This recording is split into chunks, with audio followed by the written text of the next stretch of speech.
Hello everyone, आज मैं बात करूंगा last movement strategies for CS foundation. जो एग्जाम स्टार्ट होने वाले हैं 26 दिसंबर एंड 27 दिसंबर 2020। हम लोगों को किस तरीके से प्रिपेयर करना चाहिए इस बारे में हम बात करने वाले हैं। कुछ टिप्स मैं आपको बताने वाला हूं। पहली टिप,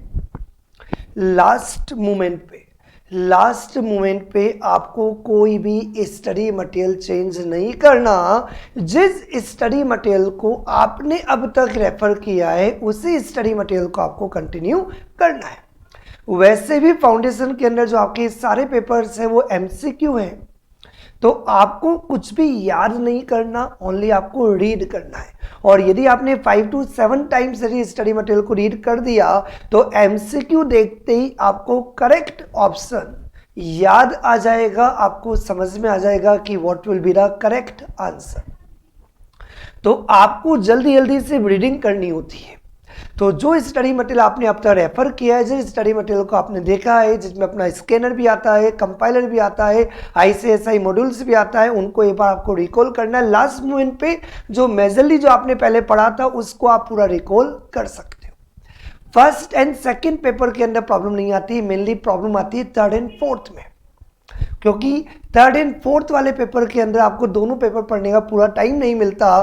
तो ऐसे में जो आपका की पॉइंट्स है, जो आपने नोट्स बनाए थे, जो आपका क्लास नोट्स हैं, उनको रेफर करना इजी होता है, क्योंकि विद इन 10 to 12 आवर्स के अंदर दो पेपर को रिवाइज करना फ्रॉम द मॉड्यूल डिफिकल्ट हो जाता है। तो जो आपने की पॉइंट्स जो आपने बनाए थे उनको ही आपको कंसिडर करना चाहिए। Second important tip, don't worry, be calm and believe in yourself, because in CS Foundation exams there is no negative marking. Passing percentage is very high in a CS Foundation, it is almost 60%। और जब 60% का आपका passing percentage है तो आपको किसी भी तरीके की कोई दुखी होने का, कोई भी आपको नेगेटिव थॉट का कोई ज़रूरत नहीं है। सारे क्वेश्चंस आपको अटेम्प्ट करने हैं, और सारे क्वेश्चंस अटेम्प्ट करने का जो रीजन है वो ये है कि there is a no negative marking. Second important point, there is a 90 minutes for 2 papers, Saturday 26, Sunday 27। Every day 2 papers होंगे, paper number 1 and 2 law and ethics.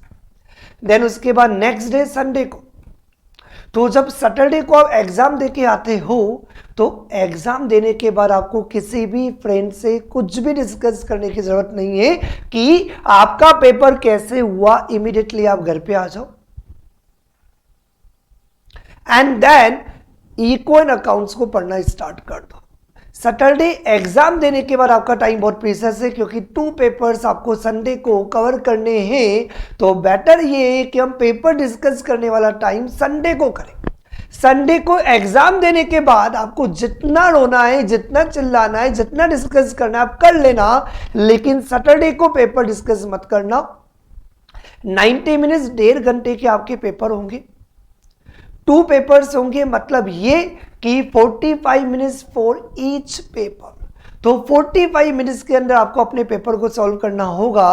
तो 45 मिनट्स मिलेगा, और 1 डे के अंदर आपको 90 मिनट्स मिलेगा फॉर 2 पेपर्स। और Sunday को ये बात का ध्यान रखना है कि उसके बाद, मतलब संडे को नहीं, सैटरडे को आपको ध्यान रखना होगा कि हम टाइम वेस्ट नहीं करें।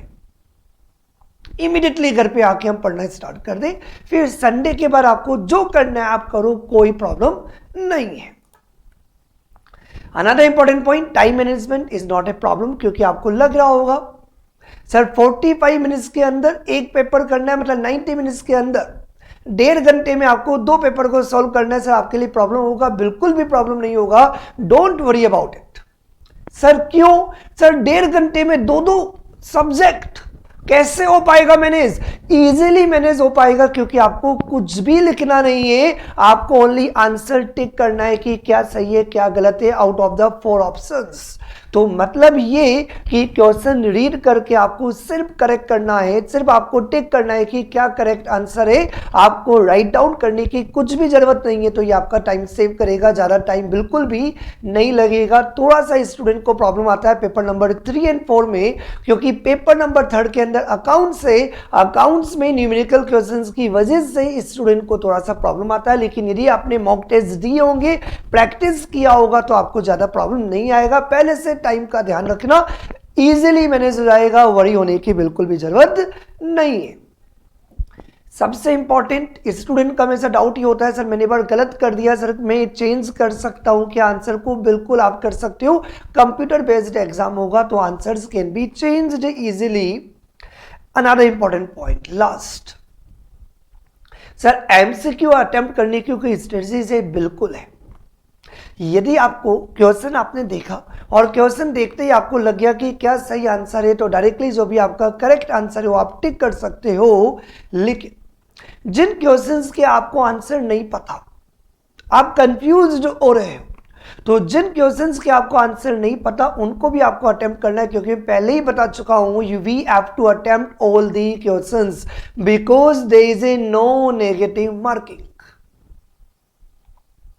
सर जिन क्वेश्चंस के आंसर हमें नहीं पता हम अटेम्प्ट कैसे करें? By applying the rule of elimination. मतलब जो जो ऑप्शन आपको लगता है प्राइमा फेसी बिल्कुल एप्लीकेबल नहीं है, उन ऑप्शंस को जैसे आप कट करोगे तो आप नियरेस्ट होंगे कि क्या करेक्ट ऑप्शन है। तो इस तरीके से डायरेक्टली ऐसा नहीं कि पहले वाले में बी आया तो इस बार ए आ जाएगा, अब बी आ गया ए आ गया चलो सी कर देते, बी ए सी पहले आ गया तो अब डी कर देते। ऐसे नहीं, ऐसे लप्पा नहीं मारना। लप्पा तो मारना है, जिन क्वेश्चंस के आपको आंसर नहीं पता उनमें भी आपको लप्पा मारना है। लेकिन लप्पा मारने का तरीका क्या होगा? अप्लाइंग द एलिमिनेशन रूल, मतलब वो ऑल्टरनेटिव जो लिंक नहीं होता, जो कनेक्ट नहीं होता, उनको आप कट करते जाओगे तो नियरेस्ट पॉइंट पे आप पहुंच पाओगे, और वैसे जो आप लप्पा मारोगे वो आपका ज्यादा बेटर लप्पा होगा। और बाई चांस गलत भी हो गया तो वरी होने की जरूरत नहीं है, there is a no negative marking, there is a no negative marking. और वैसे भी सीएस फाउंडेशन के अंदर परसेंटेज बहुत हाई है, there is a no less chances of getting fail, definitely you will all pass. All the best for the CS Foundation exams coming on 26th and 27th December 2020. Have a good day to all of you. Bye to all of you.